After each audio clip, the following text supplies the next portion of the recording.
Hey everyone, me Kevin here. In this video, we're going to talk about trades, Lucid, Nancy Pelosi's husband, Bitcoin, Nano Dimension, Tesla, AMC, Gamestop, and some more. Let's talk about some of the latest observations in the market, and maybe this is information that helps you make money or lose money, but either way, we're gonna talk about it. But if you want a guaranteed way to make money with literally zero money, which is basically an infinite return in case you're trying to crunch the numbers, you gotta go to the link down below. Sign up for Robinhood if you haven't yet. I have a special link down below. It's a special referral code with Robinhood that gets you 4 free stocks. They're matching the Webull play, which means when you sign up for Robinhood with the link down below, you get 1 free stock after you sign up, and you'll get 3 more free stocks on February 1st, and all you have to do is link your bank account. All right, folks, let's get into the update. So first, oh my gosh, Lucid, folks, CCIV right now in pre-market hours at the time of this recording, up about 17%, shot as high as 28% up in pre-market hours. This is a big play that I have. This is something that I put, I put over $500,000 into it. Right now I'm sitting at about 660. It's a little bit scary because it's just a rumored SPAC, so we're not sure that CCIV is actually going to end up merging with Lucid, but this, I mean, so basically if that doesn't happen, you know, this stock could lose half its value pretty dang fast. But why is it running? Well, it's possibly running because Lucid Motors is now in talks with the Public Investment Fund, which basically invests Saudi Arabia's government's money, is now in talks with them to have Lucid build a factory near the Red Sea in Saudi Arabia. Now, we knew that in the future, in the long run, a Saudi Arabian factory would come, but these talks appear to be ramping up, and these talks are possibly fueling some of the excitement for Lucid Motors, because consider this. Lucid Motors, they have a factory right now in Arizona that could produce up to $30,000 per year once they ramp the building that they currently have. They have enough land at the site to build that factory from a factory that'll build 30,000 vehicles to as many as 400,000 vehicles. Well, that's just one factory. What if, though, they open another factory in Saudi Arabia? See, what's cool about that is now all of a sudden you've got 2 factories ramping at the same time. You start looking a whole lot more like Tesla, where you've got these multiple factories and facilities operating at the same time. Now, look, don't get me wrong. It's hard to compare Tesla to Lucid because Lucid is way far behind. Everybody's way far behind Tesla. But I personally see Lucid, again, ticker symbol CCIV, is the rumored merger. No guarantees that it actually will be.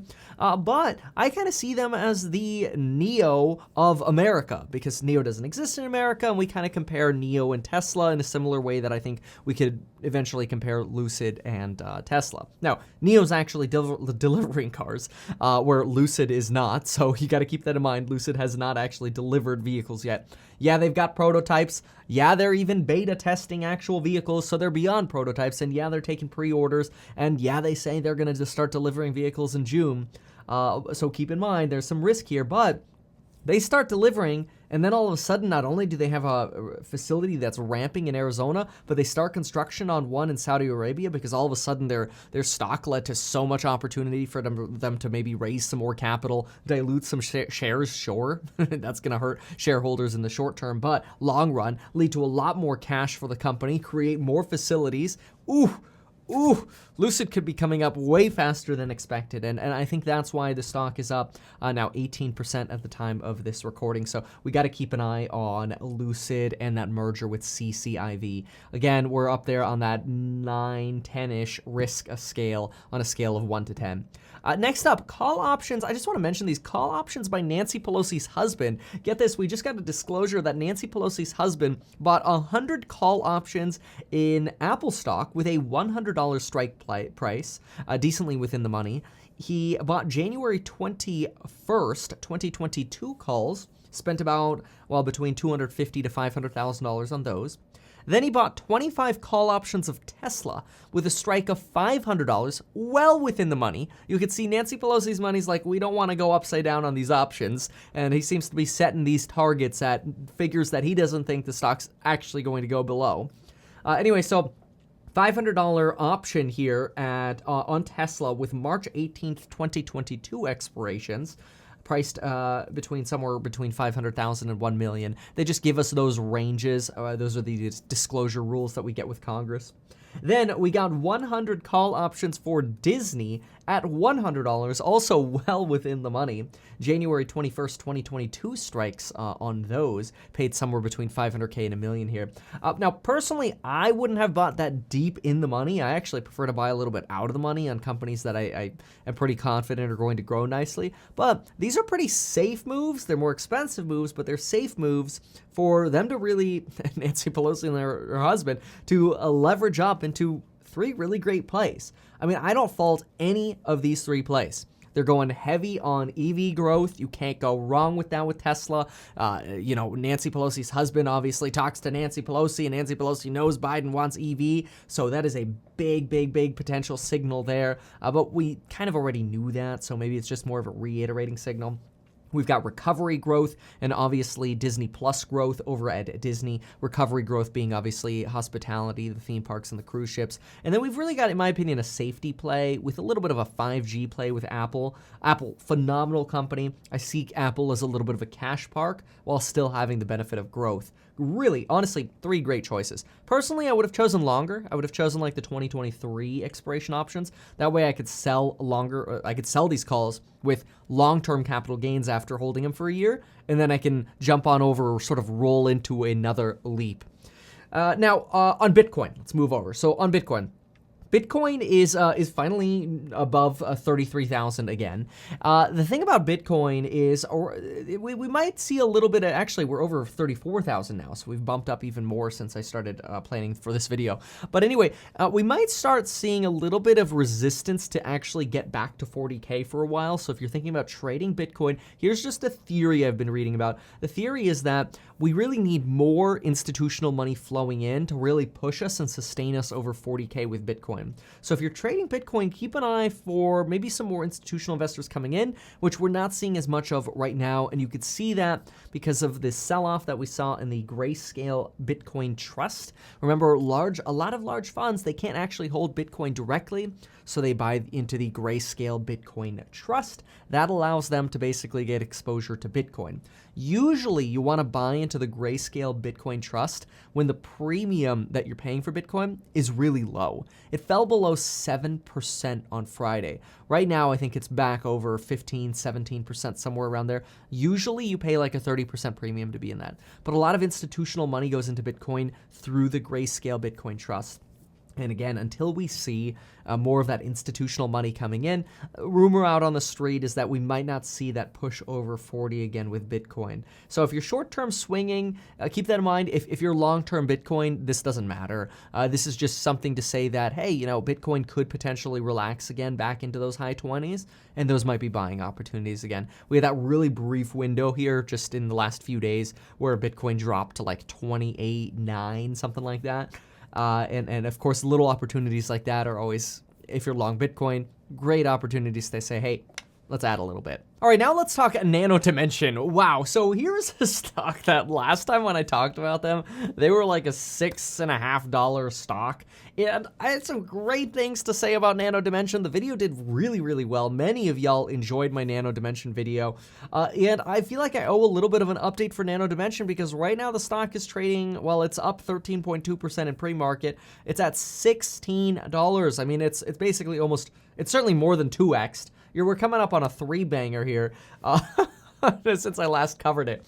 And I have to say, in case you don't know about Nano Dimension, it's something to watch the other video. It's basically a company that's doing 3D printed circuit boards where they can layer circuit boards upon each other. In the future, this 3D printed circuit board design, manufacturing process that they use, which is called additive rather than subtractive, which is currently when you make boards, you subtract parts, you sort of etch parts out of a circuit board. Nano Dimension is a 3D printer, so they layer pieces together. That's why they call it additive, but you get to have circuits layered on top of each other. Really cool technology. You watch the other video, you get to see some nice B-roll as well. So definitely watch that if you haven't seen that. Just type into YouTube Meet Kevin Nano Dimension. But anyway, Let's talk about some updates. So Nano Dimension currently has goals of plowing about 50% of the money that they have, which they've got over like $400 million right now. They keep raising money. It's hilarious. Every time the stock goes up, the CEO's like, fine, we'll sell some more shares on the open market. We'll dilute what's outstanding if the stock continues to go to the moon. It's honestly hilarious. The guy knows how to make money. But anyway, I mean, that is what the point of the stock market is anyway. It's an opportunity to raise money for the company. Anyway, Nano Dimension, their current goals are plowing about 50% of the money they have into product development and another 50% into acquisitions. They're actually looking for other circuit board manufacturers to buy so they can expand their current technology, or maybe even just take over another manufacturer and put their Nano Dimension 3D printing products in that place and really start getting to scale with ramping their business. Now, remember, the big revenue source, though, for Nano Dimension is selling their 3D printing machines. The machine's about the size of 2 refrigerators. Not that I think you want to buy one, but in case you want to reference. Right now, these machines are being used heavily by research institutions in the military. One of the reasons they love this so much is when they want to prototype stuff, rather than sending their intellectual property to like a third-party company who's going to print them a circuit board and then 4 months later you get a circuit board, they could just prototype print a circuit board right there. They don't have to give anybody else their intellectual property, which is usually really confidential, especially in the military, and boom, they get the boards they want. That's really cool. I love that about Nano Dimension. I do have some concerns about Nano Dimension, which I'm going to express in a moment as well. And I just always want, look, if you're really bullish in a stock, I never want my concerns to come across as hating the company. I have concerns for companies I'm really bullish on too. I have concerns about Tesla, and y'all know I'm a Tesla bull. But so let me first say the CEO, Yoav Stern, he's the kind of guy who he could literally sell ice to an Eskimo. This guy's brilliant. He personally, I'm just going to give you his point of view here. He believes that Nano Dimension is going to be just like, it's going to be as big for 3D printing for circuit boards or the manufacturing of circuit boards as the printer was to the home computer. Like back in the day, you wanted to print brochures or whatever, you'd have to send off for months and manually go to basically work with a printing facility to create your brochures. Now you got a home computer. You want to print out some flyers and pass them out, you can do that. You want to upload a file, a PDF to a printer, boom, they'll ship you some brochures, right? It's gotten a lot easier with digitization. He believes that's the same transition we might be able to see happen with 3D printed circuit boards. That is, you could just basically have your at-home printer, but it's a circuit board you get printed now, which is kind of cool if you think about it that way. And it's also quite special because it makes things move a lot faster. And look, ARK Invest, Kathy Wood, she's got a good investment into Nano Dimension. So on one hand, you kind of wonder, is it Nano Dimension that's doing well, or is Nano Dimension doing well because so many people are plowing money into ARK Invest, and that means ARK Invest has to keep buying Nano Dimension? And is that propping up Nano Dimension, right? Either way, the more popular ARK gets, the more popular Nano seems to get. So keep that in mind. So I personally really like the idea of this company. I love the idea of the technology. I think it's awesome. I do have a couple concerns, though, for the downside for Nano Dimension. Number one is we don't know how confidently we could say that 3D printed circuit boards are going to go mainstream with these smaller scale printers. Remember, they're the size of 2 refrigerators. They're really designed almost for prototyping, not mass scale. So it's like, hey, we got a prototype here. Let's do 3 of them. Okay, great. Turn on the Nano Dimension printer. But if you're like, hey, we got a banger of a product here. We want to print 1 million of these circuit boards. You're not going to do it on a Nano Dimension printer, at least not now. They're not at mass scale yet. Now, in the future, maybe Nano Dimension wants to get into those. But for mass scale, we're not there yet, and I don't think we're anywhere close to mass scale 3D printed circuit boards. 3D printing is still relatively expensive. The components that go into it, expensive. That is good for Nano Dimension, but it's going to be a business decision where certain businesses just say, yeah, let's just use conventional means for the time being. Now, there are also some ideas that maybe in the future we'll have these sort of flexible skin-style circuits that we could use. For example, this morning I was talking with some course members in Discord about the idea that maybe in the future we could have they're already working on this. They're already working on virtual reality escape rooms. And in the future, you might be able to have sort of clothing that has circuit boards built into it or skin tight fabric that has circuitry built in it. And that'll make it a lot easier for you to be in a virtual escape room. Well, somebody's got to manufacture that technology. And some people say Nano Dimension has the future potential of doing that. My concern is That's fine. That maybe they will have the future potential of doing that sort of circuitry. But the danger is, are they going to be the company that is going to mass produce it? Do they need to be the company that's going to mass produce it? I don't know. Maybe you just buy Nano Dimension because you know ARC's going to keep buying it and it's just going to keep going to the moon, right? That's entirely possible as well. But I do have a second potential downside here with Nano. And I guess it's maybe just something that I look at as maybe like a slight concern. Maybe it's not that big of a deal. But the CEO, you remember I tell you he's brilliant. He's a really good sales guy. You got a little bit wonder about him because he openly says he only invests in companies that he can run, and his purpose of running the companies is solely to get them to a level to where he can build enough wealth in the company, get them operating at a certain scale, and then sell the company quickly. That's his goal, is come in, change the management and the way they structure their business or whatever, which in this case might have been him just going, all right, I'm in, let's do a SPAC. Yay, we SPAC'd. Okay, cool. Now let's, stock price is going up because ARK keeps buying us. Let's raise some money. Let's raise some money. Let's raise some money. Let's raise some money. Okay, cool. Now we got a lot of money. What are we going to do now? Let's go buy a bunch of other of our competitors or other companies that could accelerate our mission while we keep selling these R&D products because they've sold like 50 or 60 machines. I think they're up to 60 now. Let's, once we keep growing like this, let's sell the company out, which is fine. But part of me is wondering, like, is Nano Dimension just being, this sounds terrible, but is Nano Dimension a tool here? To, like, is it a means to an end? Or is Nano Dimension something that in 10 years we're going to go, oh my God, this is it. Like, this was awesome. Those are the two skeptical ideas I have about Nano. Otherwise, the technology itself, I'm game. I love it. It's revolutionary. Does it have the potential of being the printer? That's where we kind of have to make our own decision. All right, now let's jump on over to EXPI because I've been getting some questions about EXP real estate. EXPI is the ticker symbol. It has a stock split coming up in 4 days, and people asking me, Kevin, won't iBuyers replace EXP real estate in the future? Just so you know, iBuyers are companies like Zillow, Redfin, and Opendoor that basically replace buyers. Zillow, Redfin, Opendoor go to buyers and they say, hey, or they go to sellers rather. Hey, we see your place needs some work. Do you want to just sell it to us rather than selling it to a buyer with open houses, agents, home buyers coming to look at it and neighbors and looky-loos? Just sell it to us as is. We'll fix it up and then we'll flip it. That's the iBuyer model. And the theory behind the iBuyer model is that it's no hassle and it's easy for people to just dump their real estate to. That's very, very different from EXPI. EXPI or EXP real estate is a brokerage. It is kind of like your Volkswagen brokerage, where every brokerage can go, and as a real estate broker, and having been a real estate broker for 10 years, I realize this is somewhat biased, I don't see real estate brokers going anywhere at all, and not for the time being. Real estate agents will still be around. Yeah, there's the iBuyer model, which is kind of like the wholesaler model. That'll always be around. Real estate agents and brokers, though, they're always going to be around as well. I'm confident of that. And I want to take a little bit of my bias back by saying that right now, like, I'm not trying to advertise my real estate business. I represent myself and close family, but that's it. I'm busy enough representing myself on my own deals. I'm like my own best client. I like that part.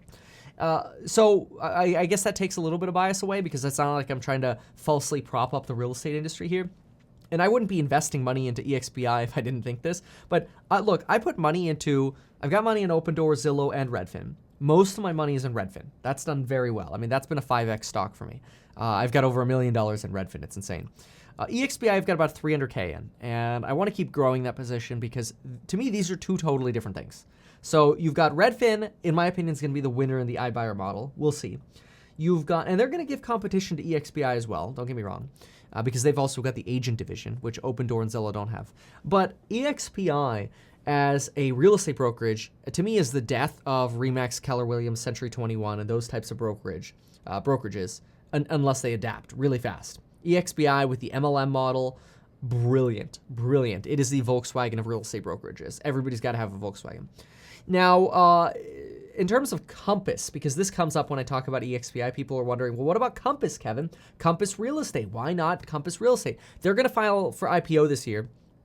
Compass Real Estate is very different from EXPI. They're like, if EXPI is the Volkswagen, Compass is the Mercedes. They're looking for the luxury high-end real estate broker, and they will pay you hundreds of thousands of dollars to leave whatever brokerage you're at to come work for Compass Real Estate. Like, they are literally just trying to skim from the top and get the best, most high-quality agents ever. The low-quality ones, they'll eventually end up getting weeded out of the business anyway as competition gets more fierce. But to me, EXPI, it's definitely a play I want to keep pushing into.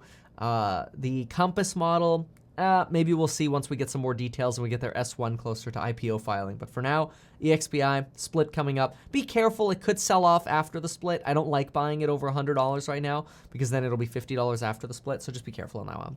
Okay, AMC. Wow, AMC reported this morning that they are no longer thinking about going bankrupt. The stock now in pre-market is up 36%. So to all of you course members who in our market live streams, which I hold every day, which remember you can use that coupon code BDAY to join. For all of those of you who took advantage of the suggestion that AMC call options were very juicy, even though I didn't buy them, y'all made lots of profit on them. Congratulations, you're up another more than 35% today. So congrats. Very good. AMC secured $1 billion. Last time, I'm sorry, they secured $917 billion. Last time they secured money, they secured $1 billion, and it got them from April to November. Now they got $917 billion. That should take them at least through July, August. If you want to play this one short term, there could be some price nervousness that starts coming back around AMC come May, June, July, as people start wondering, okay, is COVID gone? Is AMC going to need another round of $1 billion to survive? Right now, their cash burn is around 125 mil, so keep that in mind. Okay, then Tesla. Elon Musk tweeted this morning that Tesla is moving to all neural networks on all 8 cameras that they have in the vehicle.